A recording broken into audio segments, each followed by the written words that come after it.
तो इस तरीके से नहीं करना चाहिए। ठीक है प्रोफेसर जोशी भाई, आप लोग जो हैं एक नैरेटिव बिल्डअप कर रहे हैं, क्या ये आपको लगता है कि मास कनेक्ट हो पाएगा? 27 में सबसे पहले अग्नि परीक्षा आप ही लोगों को देनी है।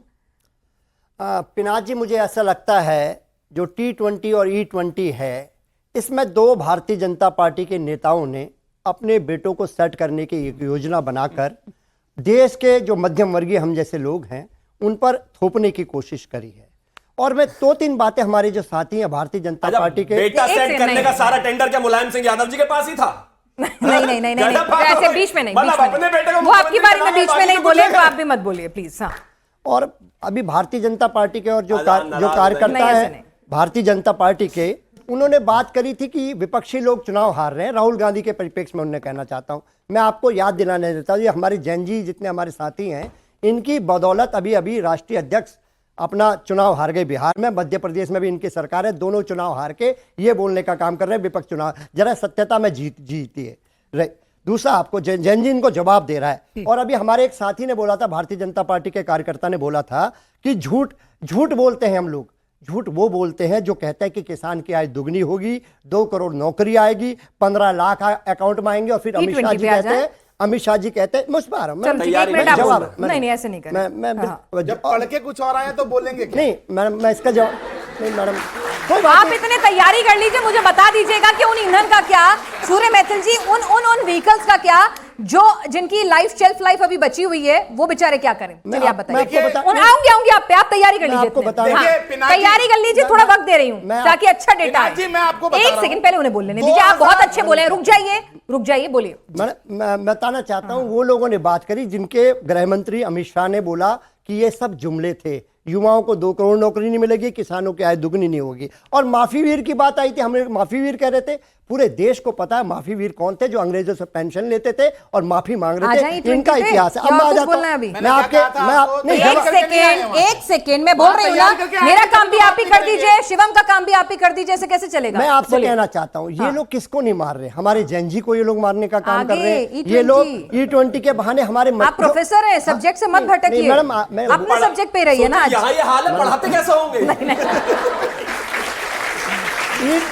E20 की जो स्कीम है उसके माध्यम से ये लोग हमारे मध्यम वर्गीय लोगों को मारना चाहते हैं, क्योंकि माइलेज कम हो रहा है। -6 से -8% इसका माइलेज कम हो गया गाड़ियों का। और जो 2012 से जो पहले की गाड़ी थी, जैसे कि 15 साल इसकी लाइफ होनी चाहिए थी, जो ये हमारे साथी बोल रहे थे, 27 में तक उनकी गाड़ियों में उनको नुकसान हो रहा है, क्योंकि ये 2012 में तक की जो गाड़ियां उनमें 15 साल में 27 में होंगे, लेकिन ये 26 में ले आए। 2 साल उसने क्या नहीं दिया, एक मध्यम वर्गीय व्यक्ति ने क्या नहीं दिया, सारे टैक्स गवर्नमेंट के देता है गाड़ी देने के बाद भी, और आज उसकी हत्या करने की कोशिश ये लोग कर रहे हैं। वो कितनी मुश्किल से बात नहीं करते, गाड़ी की बात है भाई। अब आ जाइए, जब पेशा ही हत्या हो तो फिर उससे नीचे बात कैसे कर लेंगे? आप मुझे बताइए, बात कर लें दीजिए ना, हम भी कुछ काम कर लें। देखिए, एथनॉल के बहाने जो रबड़, प्लास्टिक और मेटल है, ये उसके वो खराब कर रही है। ये पूरे देश और प्रदेश को पता चल चुका है। ऐसे मत करिए, जो कंपैटिबल गाड़ी नहीं है उसमें थोड़ा नुकसान पहुंचा रही है। मैं कह रहा हूं ना, हम सही बात करते हैं, देखिए एनर्जी बचेगी,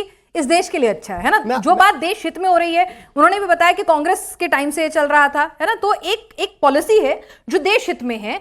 अब यहाँ पे वो एक फेज आउट ईंधन नहीं प्रोवाइड करा रहे पेट्रोल पंप पर, ये सवाल बनता है।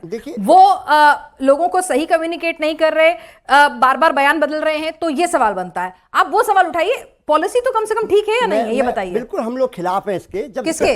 इसके बिल्कुल खिलाफ है हम लोग, बताना चाहते हैं। पॉलिसी ठीक है, कह रहे बिल्कुल, लेकिन खिलाफ है हम इसके। अब देखो, आप बोलते हो कि बीच में बोलते, बताओ मैं क्या करूं?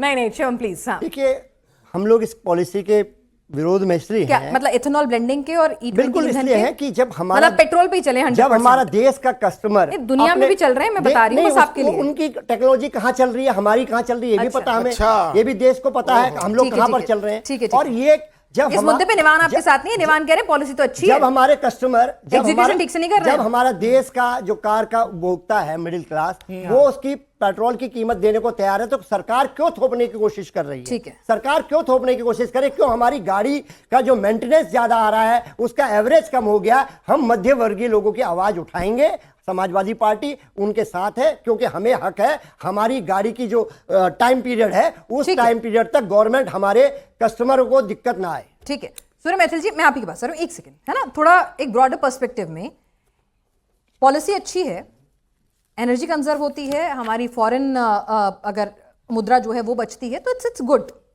लेकिन भाई एक नागरिक होने के नाते, एक बायर होने के नाते, है ना, कंज्यूमर के पास भी राइट होना चाहिए ना कि जब तक मेरी गाड़ी हो, एक फेज आउट ईंधन उपलब्ध होना चाहिए ना। और ये बात रिपोर्ट्स में भी कही गई थी कि भाई आप E30 तक जाइए, कोई दिक्कत नहीं है, लेकिन E10, E15 आगे चल के जो जिसे कहते हैं ना ट्रांजिशन वाले फ्यूल, उनकी उपलब्धता कराइए पेट्रोल पंप पर। क्या ये मांग गलत है? देखिए पिनाक जी, ये मांग तब सही होती जब 2003 से ही गाड़ियां जो है E10 कंपैटिबल नहीं होती। मैं यहां आपको फिर रिपीट कर रहा हूं, बहुत जिम्मेदारी से कह रहा हूं, और मेरा जेनजी यहां बैठा है, जो लोग देख रहे हैं वो सब गूगल कर सकते हैं कि पहली एथेनॉल कंपैटिबल जो गाड़ियां हैं, E10 कंपैटिबल गाड़ियां कब से बननी शुरू हुई? Sir E20। मैंने आपसे क्या कहा? E10, मैंने आपसे E10 शुरुआत की ना। मैंने आपसे क्या कहा? आप बात को फिक्स मत कीजिए। मैंने क्या कहा? मैंने कहा एक फेज आउट, एक ट्रांजिशन पीरियड आता है ना सर। 2003 में निकली होगी। 2015 में भी गाड़ी खरीदी है ना लोगों ने, किससे 3 में खरीद के बैठ गए क्या? मैं आपसे ये पूछ रही हूं कि भाई ट्रांजिशन ऑयल भी तो होगा ना, ट्रांजिशन फ्यूल की बात कर रही हूं, वो होना चाहिए कि नहीं होना चाहिए? अब आप वही जो चीज विपक्ष फैला रहा है, अच्छा, अफवाह को, अफवाह को फैला रहा है, आप उसको थोड़ा सा अगर क्लियर करने दो तो बहुत अच्छा लगेगा। बताइए मुझे।